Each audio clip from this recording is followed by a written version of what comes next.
Midrand family is pleading for the safe return of their 35-year-old son, Lebo Mniki.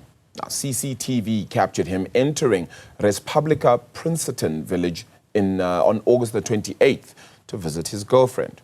The family says their requests for the footage were met with resistance. They've since camped outside the student residence and plan to stay until they get answers.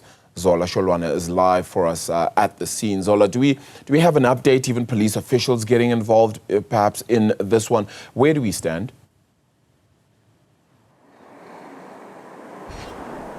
Well, Arabile, the police that we are seeing are just police that were asked to monitor the situation, as we understand that the family has been camping inside the premises since the disappearance of their son.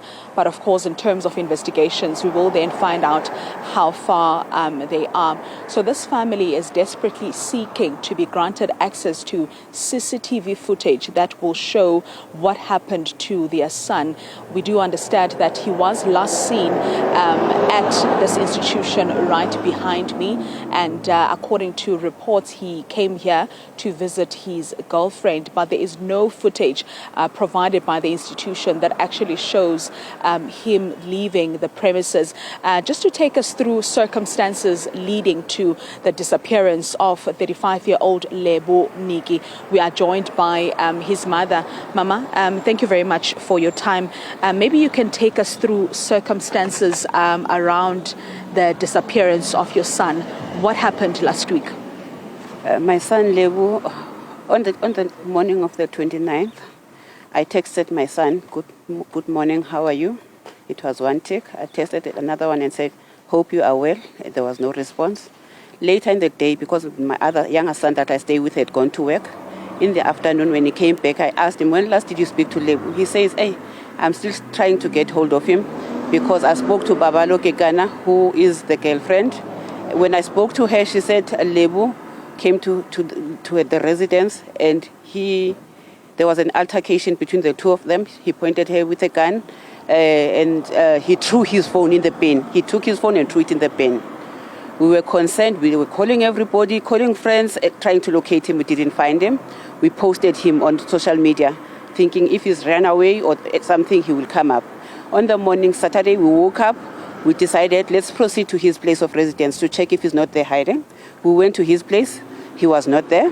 We were told by the securities that he's been to the premises. He was seen exiting the premises on Thursday morning. And further on, as we were doing investigation, we were further told, Babalo, the incident happened at the school on Friday morning, around about 1 o'clock, where he came to the school. On Monday, I decided I went to sorry. It's fine. I'm sorry. On Saturday, same day, when I was at this residence, I went to the police station. When they say police have been there looking for him, we proceeded to Douglasdale Police Station, where we were trying to open a case. When we reached the police station, we got there, we told them, and they made it a laughing stock. Before we were helped, we were told he's either drinking or with girlfriends. Eventually, a warrant officer, Ndlovu, sat down, and as he was about to take a statement, I was seated down because I was preparing to write. He said to me, you're not going to write, you stand up. This one, sit down, pointing to my son. I stood up, and my son sat and started writing. As I was standing there, and it's been a while, and I'm physically disabled, I decided to go to a car and sit. Later on, as I was seated in the car, Detective Mahlaba came to the car and said, are you the one who is here to open a missing persons case? I said, yes. He says, there's no case that's going to be open. Your son is a fugitive. We are looking for him. I then proceeded inside the police station.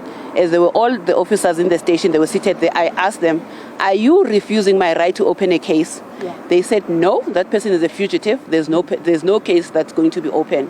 Okay, ma. And as we were doing so, Ndlovu shredded the papers, and we left.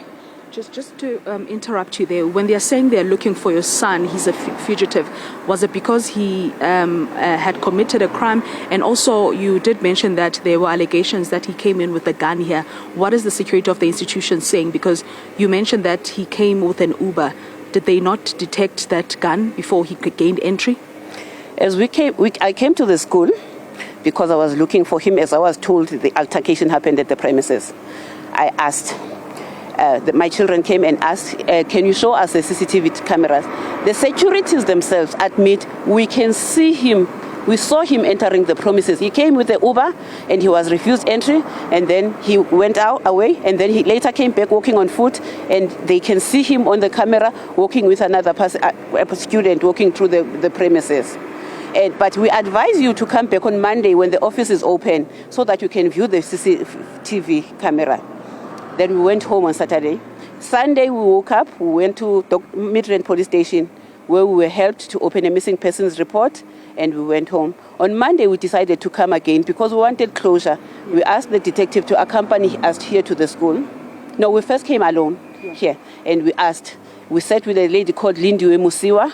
Lindiwe said to me, as I quote her exact words, as we are looking through the camera, we can see him walking, and you can tell he knows exactly where he is walking. That tells me he was not escorted by a security. That tells me he was allowed, if indeed it's him, he was allowed to walk in, or he is a regular, he stays in this campus. Yeah. Because according to me, it's an institution where there's children, there's girls who are supposed to be protected. If a male walks into the campus at 1 a.m., what are they putting our children into? Yeah. What if a person walks into the premises at 1 o'clock a.m.? How do you know who he is? Yes. Thank you very much, Ma, for your time. And of course, what the mother wants to see come out of this is really the return, or at least know where her son was last seen, because she alleges that the institution where Lebo was last seen has not been cooperating in terms of, providing them with the necessary footage to show what happened to him after he entered these premises. And they remain hopeful that perhaps something will come out of this. If he's somewhere, then there will be a sign of him return home, but they will continue camping inside this institution until they are given answers, Arabile. But we'll take this story further and also get to speak to police and find out how far they are with the investigations, and also the institution, as we understand that it has been mentioned. Zola, thank you so much for bringing us that story. Indeed, heartfelt and deeply saddening there for that missing young man there.